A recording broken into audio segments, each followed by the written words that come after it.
It's been pretty well. I think he's a great guy. Just picking his brain as, of course, he was drafted in 2020. So just trying to add a little bit of things to my game as I was last year with Slay and James, honestly. So, man, we come out to work every single day and we compete the best of our abilities, and cards gonna fall where they fall. What's one thing that you think that he's learned about your game, and one thing you learned about his game? I would say a little bit of press technique, going both ways. I like a lot of things he does with his feet, and off coverage, things like that. Trying to be quicker. I'm a bigger, heavy set corner. So I'm just trying to be quicker with my feet and be able to make those plays that I should be able to. Where do you think you've improved the most this camp? I would say understanding the game a little bit more. I'm trying to see what offense is trying to do to me, and honestly, I'm trusting myself a little bit more. I feel like I'm being a younger guy, and you kind of second guess yourself. So I'm trying to get out of that a little bit more too, and just trust what I see, believe it, and go. Those last 4 games that you started, how much did that help you prepare you for this upcoming season?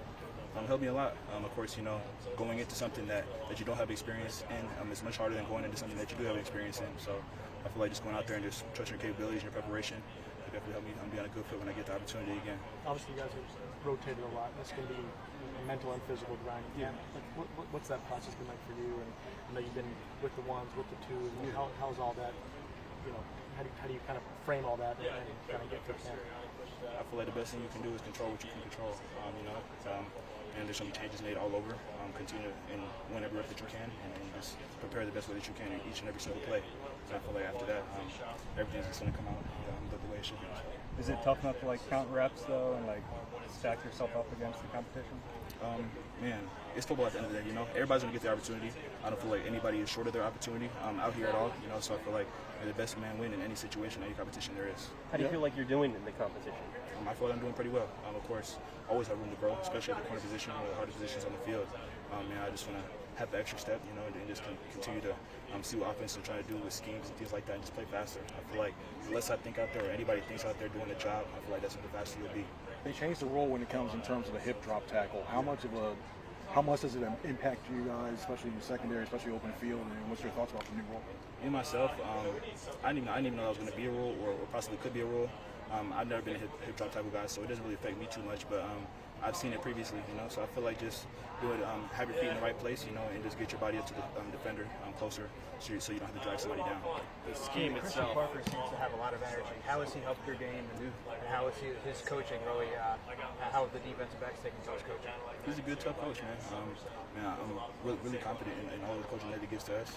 Definitely just wants us to be the best version of ourselves, and you can't ask anything more from a coach like that gets on you in the times where he needs to, and just wants you to get better each and every single play. In the scheme itself, how are your responsibilities different than they would have been last year? Can you say it again? In the new scheme, how are your responsibilities different than they would have been last year? Not too much changes. Still playing corner, and I would say it's honestly just football. And go out there and don't let your guy catch the ball. Besides other things like blitzes and things like that, and certain coverages. But other than that, man, it's just football and stopping there for catching the ball. Jalen hasn't been very careless with the football this camp. No picks yet. Are you guys feeling the pressure to finally get one? Man, I don't feel like it's too much pressure, honestly. He's the person that's going to give us opportunities, So whenever that time comes, whenever I play good coverage, and he decides that he can get the ball in there and we make a play on it, that's when the opportunity will come. So I feel like, that's enough for this point. You Georgia guys have been here for a while now. Some of these vets are going on. How do you guys think you guys taking over in terms of leadership and taking to make your mark on offense? Everybody just staying together, even beyond football, man. Just Georgia guys, we're always gonna have a relationship outside of this because it's much bigger than football. But man, just going to the locker room, I feel like everybody's doing their position, doing their job on the outside of Georgia Bulldog guys, and they're in our own rooms. I feel like everything else it'll fall in place like it should. What are you most looking forward to for Friday in the preseason? Man, another opportunity to go out there and hit somebody, be able to make plays. And honestly, I love the game. And as I said before, it's another opportunity just to be able to be myself and showcase what I can do. You guys have been wearing the Guardian caps, the extra padding in your helmets through camp. How does that impact your game at all? Do you have a feeling about those? Of course, it doesn't look the best. I feel like I'm a swag type of guy myself, so obviously it doesn't look very good. But whatever's going to help make the game safer, obviously. So I'm not too worried about it. At first, it was like, oh man, but shoot, whatever keep us safe will help us play the next day and continue on after that. You good? Really well, really well. He was coached well with the Jets, so we kind of knew what we were already going to get as far as a run player, and he's been able to carry that over as far as his aggressiveness, his hands, his violence. It's been really good so far, and just kind of echo what Vic said. It's just a day-by-day growth, and we're seeing it. When you project a guy to have a bigger role, how do you tell whether or not they're going to be able to do it? Days like that today, it's just these hidden days in camp of who's producing, and we really kept an eye on day-to-day production, and so far it's been a lot of guys producing so far. Vic mentioned that Nolan is light, so speed is going to have to be his main thing. But in the NFL, it's going to be outside Steve Rush so many times. How's he doing in regards to? Well, he's doing well. We have our strength staff and our nutrition staff is really good. We work in concert with them. So Nolan's very diligent with all of those things, and it is showing up. And it's, everybody's got their Marvel Universe power, and everybody has, deficiencies. And you just got to play off of those, and Nolan's doing a good job with that so far. It's rare for a position coach to last 4 different coordinators, and especially when schemes change like they have. What's been the key for you to staying this long, A, and B, how's the role evolved under different coordinators? Yeah, honest answer, knowing them ahead of time. I've worked with Vic a couple times, so I was just fortunate on that one. I was an offensive coach. I haven't actually coached under him before, but this will be our third place we work, Baltimore, Chicago, and here. So we've had a relationship, so I was very fortunate to be with him. So what's it like not only coaching under him, but also coaching, I guess, theoretically against him when you were an offensive coach? Yeah, illuminating. You learn something every day.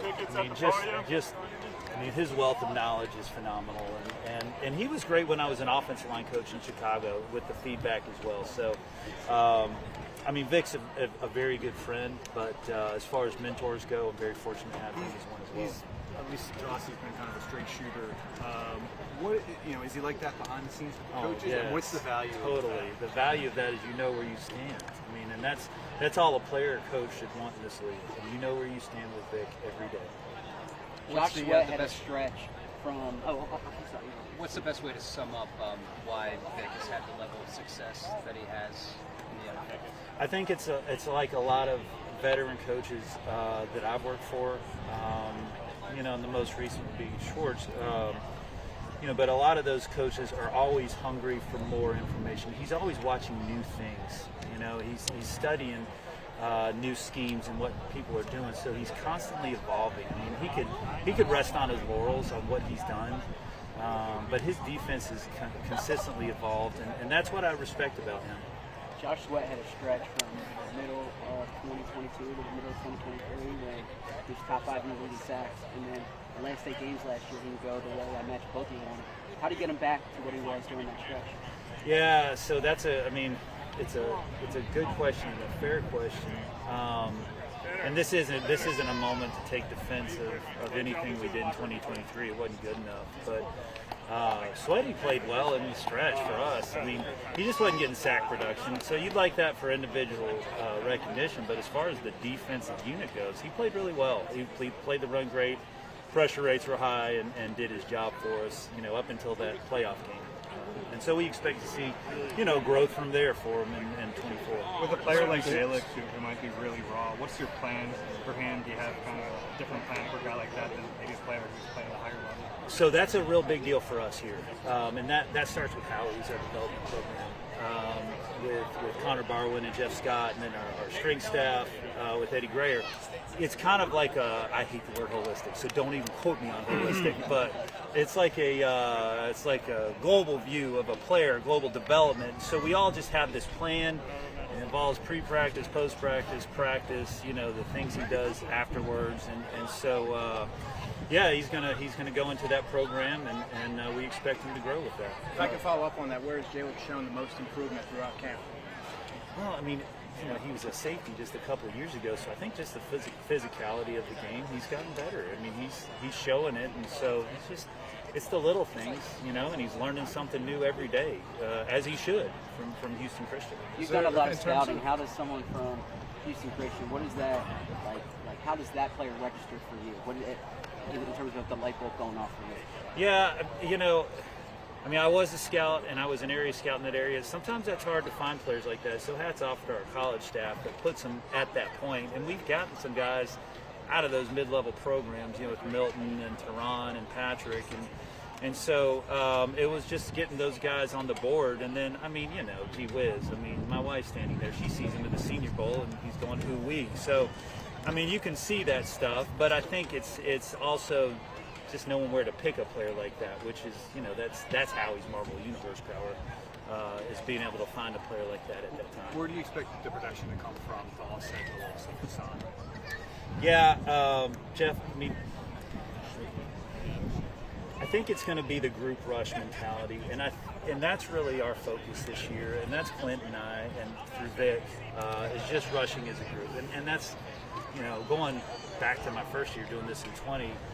You know, that was the sum is greater than the parts, you know, and having that culture, and so that's where our production is going to come, is just through the group, and I think the selflessness of that, and so that's been a real point of emphasis for our group, just in Clint and Vic.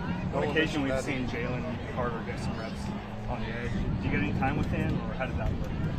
Clint and I really intermix those guys quite a bit. So we've got to, and he'll take some of our guys and work them inside. We did that just yesterday. So, yeah, we've got a relationship with JC. But, yeah, he's good anywhere. Nolan mentioned that he put on 7 pounds of muscle over the offseason. Was that something that I wanted to see from him? Was that just something he took himself? Yeah, I mean, he's young. You know, I mean, he came into this league young. So I think it's just a natural growth for him.